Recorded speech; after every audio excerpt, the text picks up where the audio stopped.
मेरे प्यारे प्यारे भाइयों और बहनों, भगवत प्रेमी, आप लोग के चरणों में मेरा सादर नमस्कार है। आज मैं फिर आप लोग के बीच में 17वां और 18वां भाग लेकर उपस्थित हुई हूँ। कल मैंने 16 और 15 भाग सुनाई थी।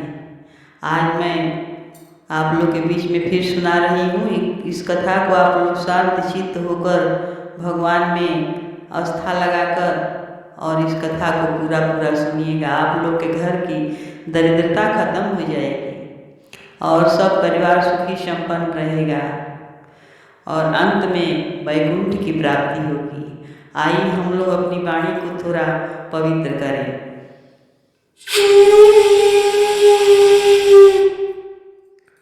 बोलिए दामोदर भगवान की जय, कृष्ण कन्हैया की जय। दया की न होती, दया की न होती जो आदत तुम्हारी, दया की न होती जो आदत तुम्हारी, तो सुनी रहती अदालत तुम्हारी। दया की न होती जो आदत तुम्हारी, तो सुनी रहती अदालत तुम्हारी, अदालत तुम्हारी। गरीबों के दिल में, हाँ, गरीबों के दिल में जगह तुम न पाते, गरीबों के दिल में जगह तुम न पाते, तो किस दिल में होती हिफाजत तुम्हारी, हिफाजत तुम्हारी।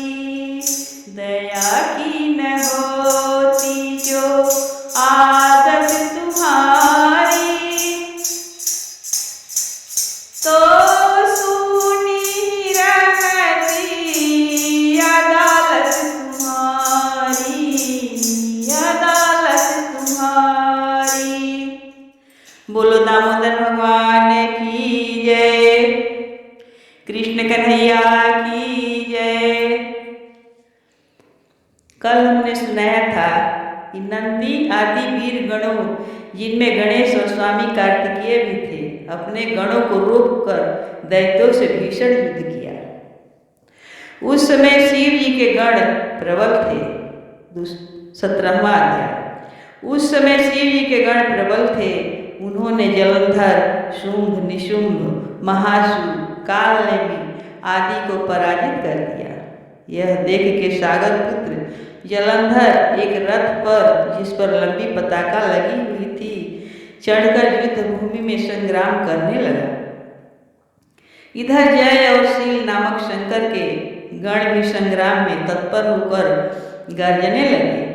इस प्रकार दोनों सेनाओं के हाथी, घोड़े, शंख, भेरी तथा दोनों ओर से सिंहनाद से धरती त्रस्त हो गई। पश्चात जलंधर ने कुहरे के समान बाणों को चला धरती से लेकर आकाश तक व्याप्त कर दिया और नंदी को 5, गणेश को 5 तथा वीरभद्र को एक साथ ही 20 बाण मारकर उनके शरीर को छेद दिया और मेघ के समान गर्जना करने लगा। यह देखकर रुद्रपुत्र कार्तिकेय ने भी दैत्य जलंधर को अपनी शक्ति उठा के मारी और घोर गर्जना किया, जिसके आदर से वह धरती, और घोर गर्जन किया जिसके आघात से वह धरती पर गिर पड़ा। परंतु वह इतना बली था कि जल्दी से उठकर खड़ा हो गया और क्रोधाविष्ट होकर कार्तिकेय जी पर अपनी गदा का प्रहार किया। ब्रह्मा जी के वरदान की सफलता के लिए शंकर पुत्र कार्तिकेय पृथ्वी पर सो गए।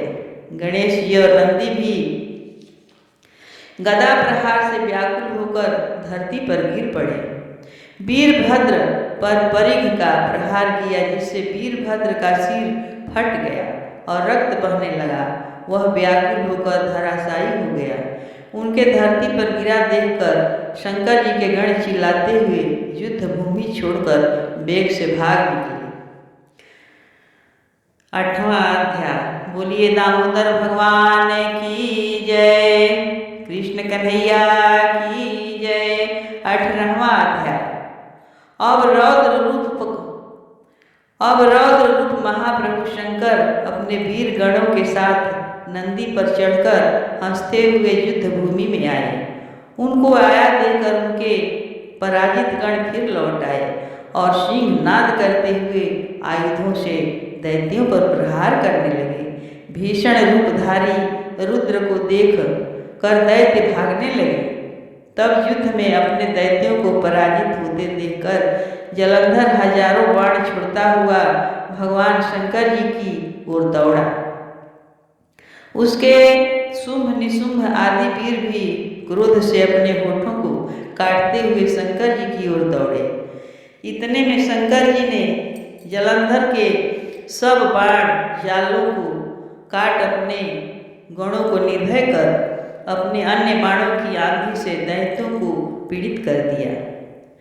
खड़गोरमा नामक दैत्य को अपने फरसे से मार डाला और बलाहक का भी सिर काट दिया।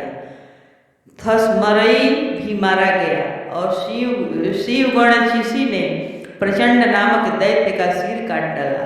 किसी को शिव जी के बैल ने मारा और कई उनके बाणों द्वारा मारे गए। यह देखकर जलंधर अपने शुंभ निशुंभ आदि दैत्यों को भी धिक्कारने लगा और भयभीतों को धैर्य देने लगा, पर किसी प्रकार भी वह मस्त दैत्य दोबारा युद्ध भूमि में जाने को तैयार न हुए।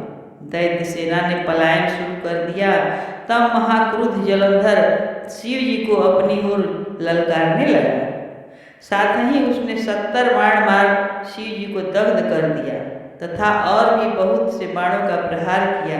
शिव जी उसके बाणों को काटते रहे, यहाँ तक कि उन्होंने जलंधर की ध्वजा क्षेत्र और धनुष को भी काट दिया। फिर बाण मारकर उसके शरीर में आघात पहुंचाया। धनुष के कट जाने से जलंधर ने प्रचंड बाण मारकर उनकी गदा के टुकड़े कर दिए। तब उसने समझा कि शिव मुझसे बलवान है, अतः उसने गंधर्वी माया उत्पन्न कर दी। उनके गंधर्व अप्सराओं के गण पैदा हो गए। वीणा और मृदंग आदि बाजों के साथ नृत्य व गान होने लगा। इसमें अपने गणों सहित रुद्र भी मोहित हो गए। उन्होंने युद्ध बंद कर दिया। फिर तो काम से मोहित हो जलंधर जल्दी से त्रिनेत्र भगवान शंकर का रूप धारण करके वृषभ पर बैठ पार्वती के पास जा पहुंचा।